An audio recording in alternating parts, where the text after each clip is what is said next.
రాష్ట్రంలో గత బీఆర్ఎస్ పరిపాలన మాదిరిగానే నేడు కాంగ్రెస్ ప్రభుత్వం కూడా బీసీ ఎస్సీ ఎస్టీలను మోసం చేస్తుందని తెలంగాణ రాష్ట్రీయ లోక్దల్ పార్టీ వ్యవస్థాపక అధ్యక్షులు కపిలవాయి దిలీప్ కుమార్ ఆరోపించారు. హైదరాబాద్ రాష్ట్ర కార్యాలయంలో విలేకరుల సమావేశంలో వారు మాట్లాడుతూ మొన్న జరిగిన మున్సిపల్ ఎన్నికల్లో బీసీలో ఎక్కువ సీట్లను సాధించడం హర్షించదగ్గ విషయమన్నారు. తాము ఏర్పాటు చేసిన పార్టీ కూటమిలో రాబోయే మున్సిపల్ ఎన్నికల్లోనూ ఎమ్మెల్యే ఎంపీ ఎన్నికల్లోనూ రాష్ట్రం మొత్తం మీద పోటీ చేస్తుందని దుయ్యబట్టారు. ఇప్పటికైనా ప్రజలు గమనించి న్యాయ పరిపాలన జరిగే పార్టీలను గెలిపించాలని ధీమా వ్యక్తం చేశారు.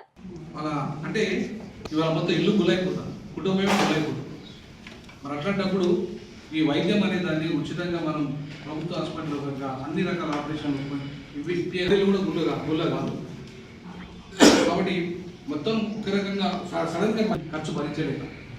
నమస్కారం మిత్రులారా, తెలంగాణలో ఒక పొలిటికల్ వ్యాక్యూమ్ ఏర్పడింది. బీఆర్ఎస్ ఏమో అతి దారుణంగా తెలంగాణ వచ్చినాక అవినీతికి ఆశ్రిత పక్షపాతానికి పాల్పడమే కాకుండా కేసీఆర్ ఒక ధృతరాష్ట్ర పరిపాలన చేసిన తర్వాత జనమంతా పూనుకొని వాళ్ళని దించడం, కాంగ్రెస్ అధికారంలోకి రావడం ఎంతో ఎక్స్పెక్టేషన్స్ ఉన్నాయి. అట్లాంటిది 2.5 yearsలో వాళ్ళు ఏమీ ఇచ్చిన హామీలలో సగం కూడా నెరవేర్చుకునే పరిస్థితి లేదు. వాళ్ళు అంతకంటే మించి బీఆర్ఎస్ కంటే మించిన అవినీతికి ఆలవాలం అయిపోయి మంత్రులు యథేచ్ఛగా ఎవరు ఎంత పర్సెంట్ తీసుకునే పరిస్థితి వచ్చింది. బీజేపీ ఏ కారణం చేతనో అది లేవట్లేదు. థర్డ్ ఆల్టర్నేట్ కింద వాళ్ళ నిజానికి వాళ్ళు లేవాలి. ఆ వ్యాక్యూమ్ వాళ్ళు రావట్లేదు. ఇది కాకుండా ఇప్పటివరకు జరిగిన పరిపాలనలో ఎప్పుడు అగ్రవర్ణాల దోపిడే తప్ప 85 to 90% ఉన్నటువంటి బీసీలకు కానీ ఎస్సీ ఎస్టీలకు కానీ రాజ్యాధికారంలో భాగం రాలేదు. సో అదొక స్పిరిట్ ఈ మధ్య ఎమర్జ్ అయింది. మొత్తం సొసైటీలో కూడా పవర్ఫుల్గా BC concept, SC ST concept వచ్చింది. మేమెంతో మాకంత న్యాయసమ్మతమైన డిమాండ్. సో దాన్ని సాధించాలి అంటే ఈ వ్యాక్యూమ్లో మనం ఒక శక్తి రావాలి, కొత్త శక్తి. అది ఏమిటి అంటే మేము తెలంగాణ రాజకీయ కూటమి కింద 9-10 పార్టీలు ఏర్పడ్డాం. మేమంతా కూడా భావ సారూప్యత కలిగినటువంటి వాళ్ళం. మేమందరూ కూడా కాన్సెప్ట్ సేమే.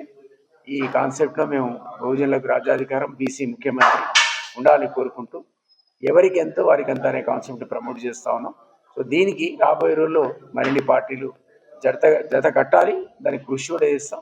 ఇప్పుడు అనుకోకుండా మున్సిపల్ ఎన్నికలు వచ్చాయి కాబట్టి మాకు ఇందులో ఉన్నటువంటి పార్టీల సింబల్స్తోనే పోటీ చేస్తాం. అయితే ఒకళ్ళ మీద ఒకటి పోటీ చేయాలి. ఇది కోఆపరేటివ్ స్టైల్ కాబట్టి అందరం సీట్లు షేర్ చేసుకొని ఒకళ్ళ మీద ఒకటి పోటీ కూటమిగా చేస్తాం. రాబోయే రోజుల్లో ఇంకా మున్సిపల్ కార్పొరేషన్స్ వీటికి వచ్చేవరకల్లా ఇది బ్రాడ్ బేస్డ్ అయ్యి ఇంకా కొంత శక్తులు కలుపుకొని అల్టిమేట్గా ఏంటంటే మేము అనుకుంటున్నది ఏంటంటే ఈ రోజు ఉన్నటువంటి ఈ వ్యాక్యూమ్ని రాబోయే రోజుల్లో మేము ఫుల్ఫిల్ చేసి ఎమ్మెల్యే ఎంపీ ఎలక్షన్స్ వచ్చే టైం కన్నా ఒక బలవంతమైనటువంటి శక్తిగా ఈ తెలంగాణ రాజకీయ కూటమి ఏర్పడాలని, తద్వారా రాజ్యాధికారం సాధించాలనే లక్ష్యం మాకు ఆ కాన్ఫిడెన్స్ ఉంది. పొలిటికల్ వ్యాక్యూమ్ ఉంది కాబట్టి ప్రజలు విసిగిపోయారు. ఇతర రాజకీయ పార్టీల అవినీతి వల్ల కానీ, యాంటీ డెమోక్రటిక్ వాళ్ళ స్టైల్ కానీ, లేదా అవినీతి మొత్తం రాజకీయం అంతా కలుషితమైందని సంస్కరణ కోరుకుంటారు ప్రజలంతా, ముఖ్యంగా యువకులు కోరుకుంటారు. వాళ్ళకి అవకాశాలు లేవు కాబట్టి ఈ అంటే ప్రతిపాదనలో ఉంది, అది యాక్ట్ రాబోతున్నది కాబట్టి సో దానికి కావడానికి ఆ సీనియర్ సిటిజన్స్ పాపం వాళ్ళను ఎక్కువ దివాన్ లేక చచ్చిపోతున్నారు. 40 లక్షల మంది ఉన్నారు. వాళ్ళంతా కూడా 40 లక్షల మంది ఓటర్లే.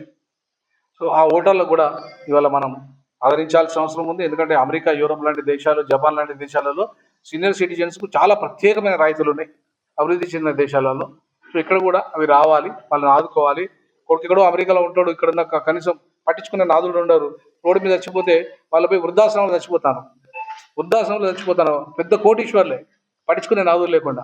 సో ఈ రకంగా ఉన్నారు కాబట్టి సీనియర్ సిటిజన్స్, పెన్షనర్స్ వాళ్ళకు కూడా ఇవాళ మేము ఆదుకోవాలనే ఒక నిర్ణయం తీసుకున్నాం. కాబట్టి మొత్తానికి మా కూటమి 10 ముఖ్యమైన కామన్ మినిమం ప్రోగ్రాంలో ఈ ఎజెండాను ప్రజల ముందు పెట్టదలుచుకున్నాం. ఆ ప్రజల ముందు ఇంకా వాళ్ళు ఇచ్చే సలహాలు, వాళ్ళు ఇచ్చే సూచనలు, వాళ్ళు ఏవైతే ప్రజల దగ్గరకు మేము పాదయాత్ర రూపంలో మున్సిపల్ ఎన్నికల తర్వాత పోవాలనుకుంటున్నాం. అలాగే ఉమ్మడిగా మేము జిల్లాల వారీగా సమావేశాలు, ఉమ్మడి 10 జిల్లాల సమావేశాలు పెట్టాలనుకుంటున్నాం. సో ఈ క్రమంలో మున్సిపల్ ఎన్నికలు ఇప్పుడు వచ్చినాయి కాబట్టి మేము కొంతమంది పోటీ చేస్తున్నాం మున్సిపాలిటీలో కూడా. మా పార్టీల నుండి ఇప్పటికీ రెడీ అయిన పార్టీల నుండి కొంతమంది దాదాపు 100-150 మంది మున్సిపల్ కౌన్సిలర్గా పోటీ చేస్తారు, కార్పొరేటర్గా పోటీ చేస్తున్నాం. ఇంకా రానున్న జిహెచ్ఎంసీ ఎన్నికలు మాత్రం చాలా సీరియస్గా తీసుకుంటాం. ఎట్టి పరిస్థితుల్లో జిహెచ్ఎంసీలో మేయర్ లక్ష్యంగా పనిచేస్తాం. జిహెచ్ఎంసీలో పనిచేస్తాం. రానున్న రోజుల్లో ముఖ్యమంత్రి 2028లో ముఖ్యమంత్రి సాధన, బీసీ ముఖ్యమంత్రి సాధన మొదటి సంవత్సరంగా బీసీ ముఖ్యమంత్రి లక్ష్యంగా పనిచేస్తాం. కాబట్టి ఆ 2028లో మాది బీసీ ముఖ్యమంత్రి లక్ష్యం, ఈ జిహెచ్ఎంసీలో మేయర్ లక్ష్యంగా పనిచేస్తామని చెప్పి తెలియజేస్తున్నాం.